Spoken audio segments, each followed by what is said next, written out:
This is Nathan Fantasy Football League Updates.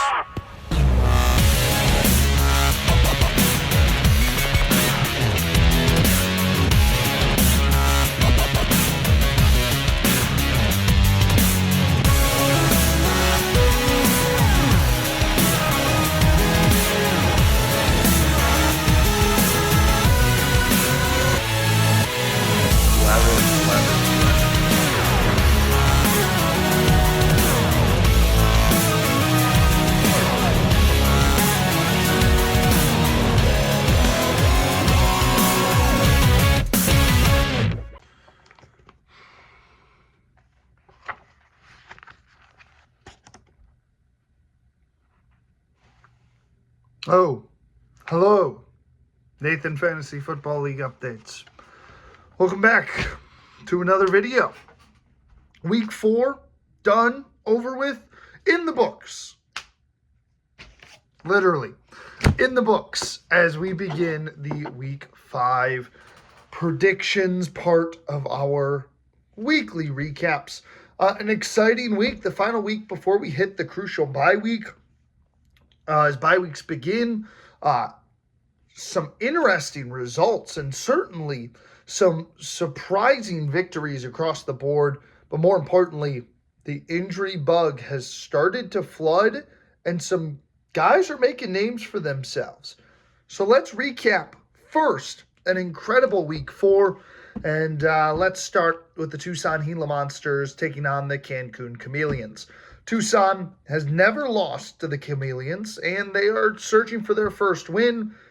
Well, the team didn't even show up. We lose, and I am now 0-4, 126 to 195. That's right. Still have not scored over 130 points. The Cancun Chameleons offense was incredible. I mean, just an incredible lineup. Josh Allen, Drake May, both were awesome. Devon Achane was awesome. Amarian Hampton looked like he figured it out. Of course, we get a week where Drake London just goes off and George Pickens goes off. And everybody on your team except your kicker and punter scored double-digit points. Yeah, that makes for a rough week. I felt like that meme where it's like, stop, he's already dead. Yeah, that's what it felt like this week. Half of his team probably could have been out and still beaten me. Big miss off the bench, RJ Harvey with 19, didn't even make a difference, still would have bludgeoned me. There was no way I was winning this game. The best thing I can say is Josh Jacobs, thank you for showing up, 31 fantasy points. Go enjoy your bye week. Jalen Hurts was also good with 19. Everybody else was horrible. Jamar Chase, what the heck is going on? Chigakonkwo, I try to pick you up to be good and you're horrible. Chris Olave, what happened to those 10 targets a game that you've been getting? They're gone, but you did get in the end zone. Somehow threw an interception too. No big misses really off my bench because my bench was horrible too. This team is in absolute turmoil. Dumpster fire. Oh, I despise it so much. I am on the worst Super Bowl hangover ever. I win the league, and next year I've just laid a goose egg. Week 5 has to be my week. Otherwise, I don't even want to know what the next video looks like if I lose. Tucson loses to the Cancun Chameleons, who are now 3-1. Just absolutely bludgeoned. Moving on, because I can't talk about that game anymore. Linden the Crow takes on the Michigan Avengers in a very exciting matchup. This one was good, but went to surprising fashion. Linden the Crow, 170 to 158. Great week from the Michigan Avengers. Just stunk for them. They played Linden the Crow, the second highest scorer of the week. They dominated. I mean, Justin Fields, 27 fantasy points. Ashton Genty figured it out, 33 fantasy points. Javonte Williams with 19. Devontae Adams, 15. Marvin Harrison figured it out with 18. Big miss off the bench, 18 fantasy points from Kyle Pitts, but didn't really matter. A massive win for Linden the Crow. They are 3-1. On the other side, bad news for the Michigan Avengers. Malik Neighbors done for the year. Tore an ACL, only 4 fantasy points. He is done. That receiving core, which we already kind of identified as being a weak point of this team, gets a lot weaker. But the running back room is still solid. 25 from Bucky Irving, 17 from Jahmyr Gibbs. Bo Nix with 25. And then big miss off the bench, Matt Stafford with 27. Jordan Addison with 15. You need him to step up this week. Now, you've got to expect him, Zay Flowers, Michael Pittman are the guys that are really going to need to step up. And how about Brock Bowers? 9 fantasy points. That's a guy now that needs to step up because Malik Neighbors is done for the year. Are the Michigan Avengers in trouble? We'll find out, but they fall to Lyndon the Crow, 170 to 158. We slide over to honestly what probably should have been the game of the week. The Rocky River Rough Riders and the Brooklyn Bunnies. A 2-point game. This was decided on Monday night. And the Rocky River Rough Riders take down the Brooklyn Bunnies. The Rough Riders, 3-1. The Bunnies, 1-3. I don't think anybody expected that on top of the Tucson Gila Monsters being horrible. Nobody expected that. Well, let's take a look. For the Rough Riders, it was Cortland Sutton that got it done for you with a little help from Tyreek Hill in his final game as a Rough Rider. Yes, you heard that right. Cortland Sutton with 19. Tyreek had 12 before he exited the game. A gruesome, horrible leg injury. Tyreek Hill is done for the year, so you can scratch that one off of the roster. Tough loss there for the Rough Riders. They're going to need help in the receiving room. Terry McLaurin, hopefully he's back. Juwan Jennings, Rashee Rice, hopefully back soon. They'll need some help in the receiving room. But nonetheless, you got a great performance from Bijan, 28 fantasy points. And as mentioned, 19 from Cortland Sutton, 11 from Hunter Henry, helped chip in. And then 18 from Baker Mayfield and 13 from Jake Bates was enough. Big miss off the bench, Jackson Dart. How about that? The rookie, 19 fantasy points. Dallas Goedert, 19 as well. Cam Scattaboo, 13. So some bigger misses there. We'll see kind of what the lineup looks like next week. Derrick Henry, big bust this week, unfortunately, 7 points. When is he going to start getting on track, or has age really caught up with him? On the other side for the Bunnies, this was our number 1 ranked team, and they are 1-3. They've had just tough matchups. They haven't played bad. They've just lost close games.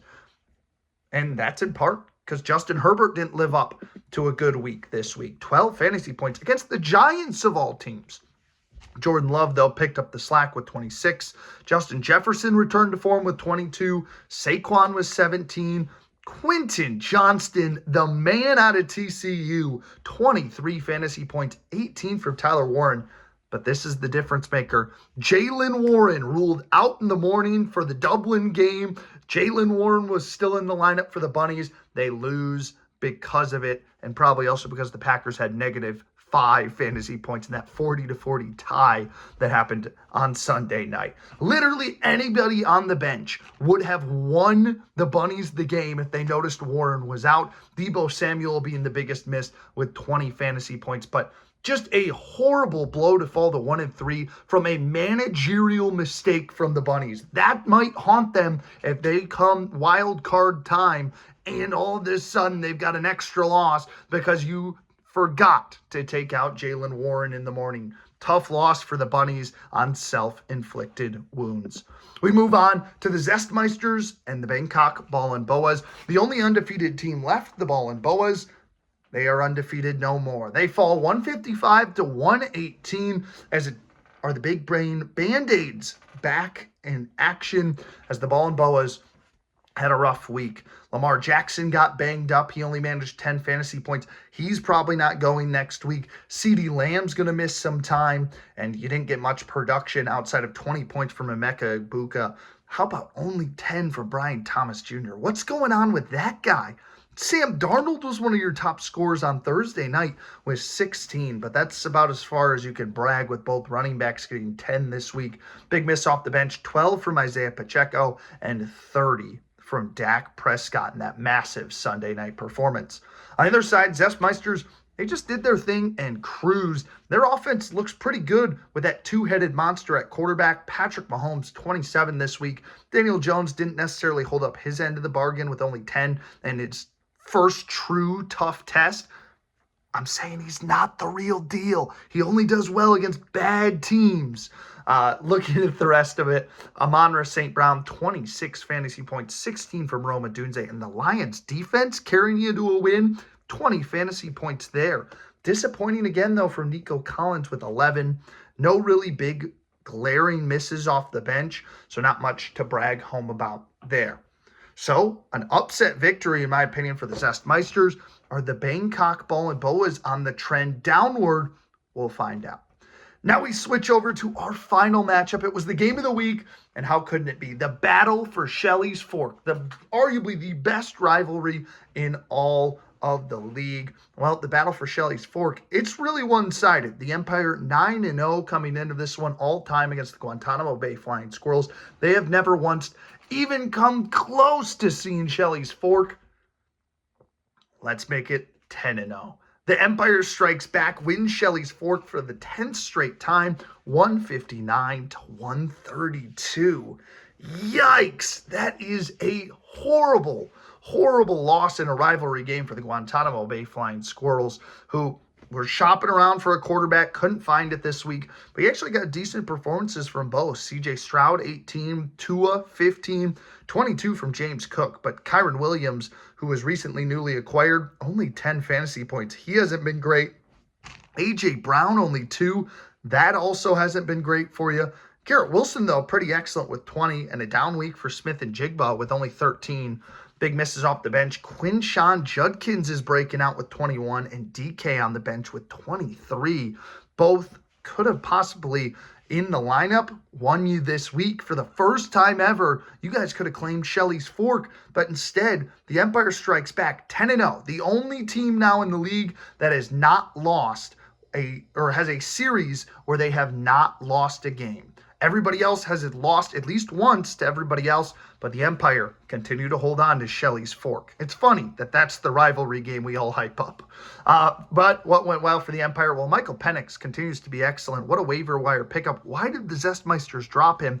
18 points. Marcus Mariota filling in for Jake Daniels, 16. Christian McCaffrey continues to annoy us all with a ridiculous amount of receptions, 26 fantasy points. Puka Nacua might just be the best fantasy player this season, 36 fantasy points. How about your 2 first-round picks? 36 and 26 fantasy points. Crazy. 17 points for Jake Ferguson wraps things up. And then big miss off the bench, 17 from Xavier Worthy and 19 from Travis Etienne. So there you go. Shelley's Fork stays with the Empire. And that wraps up our Week 4 updates. Let's see what happens in Week 5. Let's switch it over to my predictions. An exciting Week 5 looms ahead here on the Nathan Fantasy Football League Updates Sports Talk section. We're still figuring out the gist of the name, but we've got an exciting Week 5 ahead, and we've actually got a trade to announce. The Guantanamo Bay Flying Squirrels have moved on from A.J. Brown. They trade him to the Cancun Chameleons in a deal. The Flying Squirrels get Brock Purdy and Khalil Shakir. The Chameleons get A.J. Brown and Tua Tagovailoa.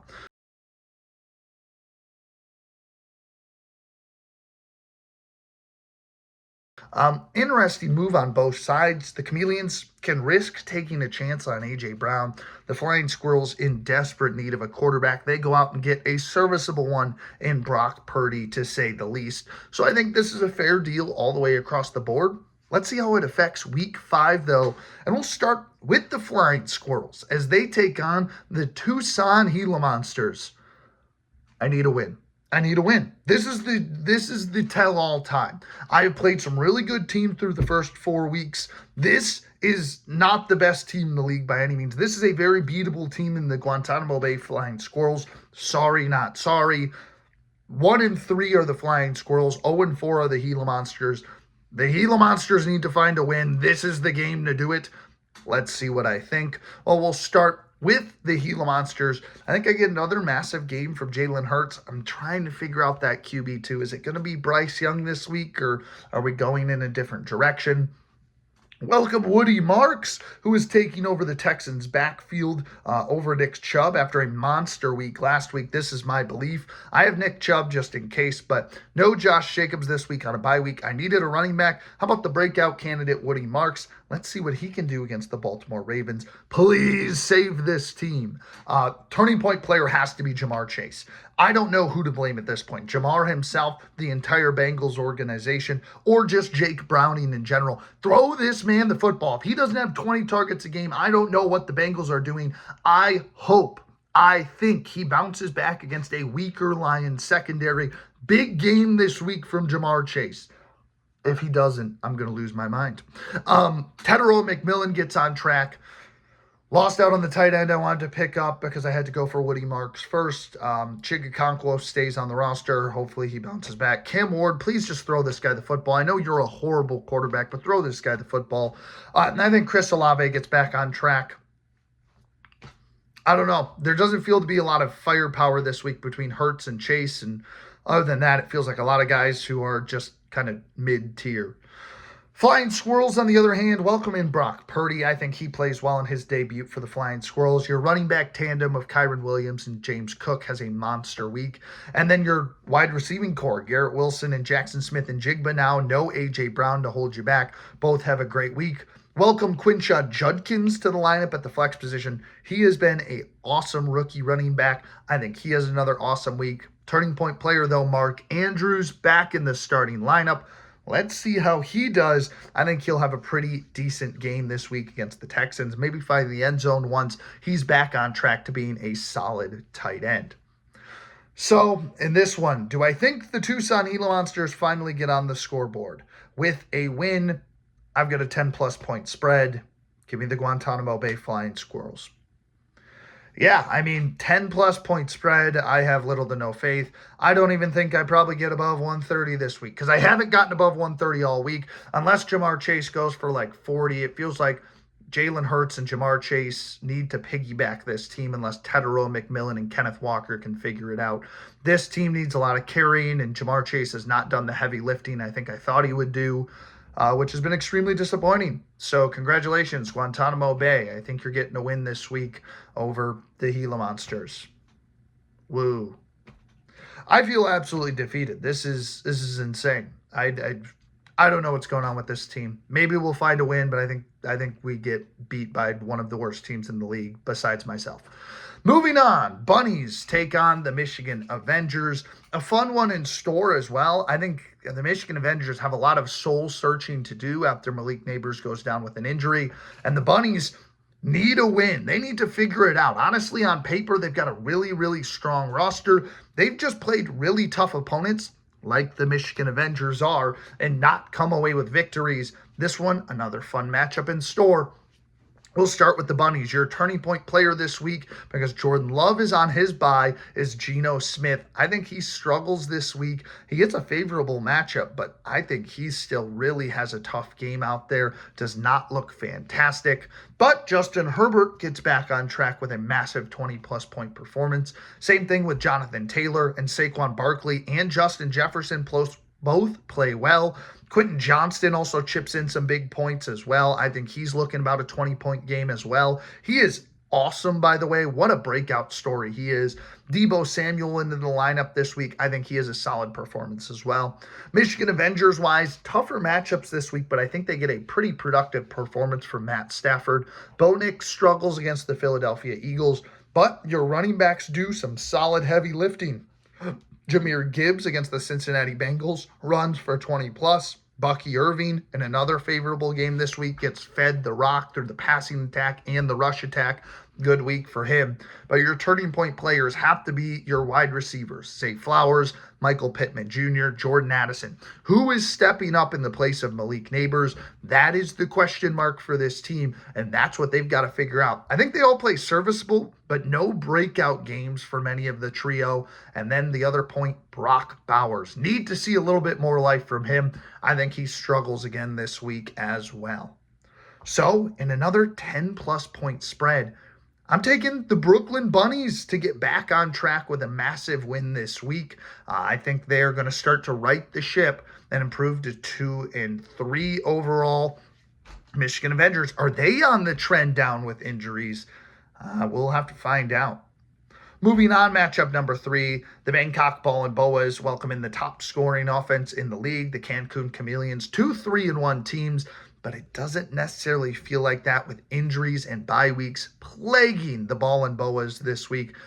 I think this one's going to be interesting to say the least. Dak Prescott, no expectations for Lamar to play this week, so Dak's going to slide in at QB1. I think he plays fine. I think he flirts with 20 fantasy points. But the running backs drag you down. Rough weeks from Chase Brown, and even against the Cleveland Browns, Tough week for Mason. Egbuka, though, plays extremely well with no Mike Evans and Chris Godwin still trying to figure things out post-injury. And Brian Thomas Jr., like 12, 13 points. Again, he struggles for some reason. It's been really weird. He's had major drop issues. He continues to struggle, which has been surprising to say the least. Trey McBride has a monster week, though. He is by far the best tight end in fantasy football right now. And then Eric Ayomanor is your turning point player. Welcome to the lineup. The Stanford rookie has looked pretty solid and like the favorite target for Cam Ward, so I don't mind this flex start. I think he has a pretty solid week, honestly. On the other side, we know the Cancun Chameleons. They just dropped 194 last week, the top offense in the league. They are looking like a complete team led by Josh Allen, who I think goes for 25 plus this week. Drake May has a monster week. I think it's a shootout between the Patriots and the Bills, which only fares well for the Cancun Chameleons. Big games from your running back duo, Achane and Hampton. Turning point players, A.J. Brown, newest face to this roster. I think he might have a slow start again, struggles even against the Broncos, who Pat Surtain, PS2, will be locking him up all day. George Pickens, though, continues to be well, and would you look at that? There's the tight end I wanted in waivers, Brenton Strange. He has a good week for a tight end. I am in tight end purgatory. Thanks, Chameleons. So, in another 10-plus point spread, give me the Cancun Chameleons. I think they just roll over the Bangkok Ball and Boas, who are dealing with injuries, bye weeks, struggling starts from star players. I think it plagues them this week. The Chameleons have figured it out offensively. They roll to a massive win this week. That's 3 straight games with 10-plus point spreads. This might be a rough week in the fantasy league. Matchup number 4, Zestmeisters and Rough Riders. This one, I think, another fun one in store for the audience. We'll start first with the Zestmeisters, who I think the quarterback duo gets back on track. Danny Dimes, a 20-plus point performance. Patrick Mahomes, the same thing. It's the running backs that I think struggle this week. I think J.K. Dobbins really goes downhill against a tough Eagles front. And Alvin Kamara, though, does figure it out. He has looked a little older and a little less useful, but I think he gets involved in the pass attack just a little bit more this week.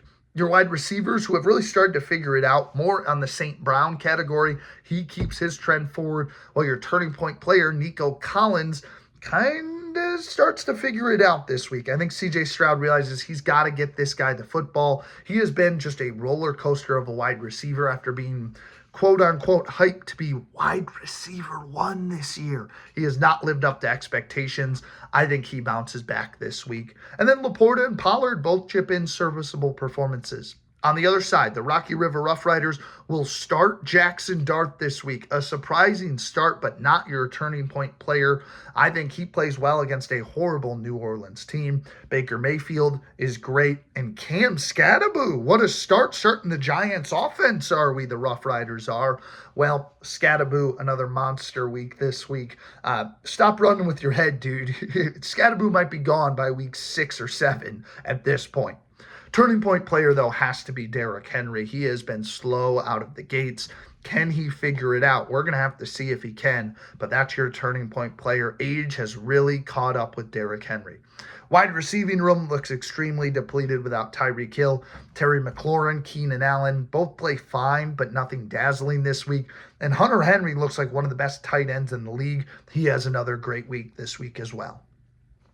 So, in a 6-point spread, we're not doing the 10-plus deal again. Give me the Zestmeisters to pull off a massive win this week. I think they get it done against the Rough Riders. I think that one is a good matchup. And in a 6-point spread, give me the Zestmeisters to cruise ahead to 3-2 overall. How about that? The Rough Riders will fall to 3-2, but I think that one a fun matchup in store.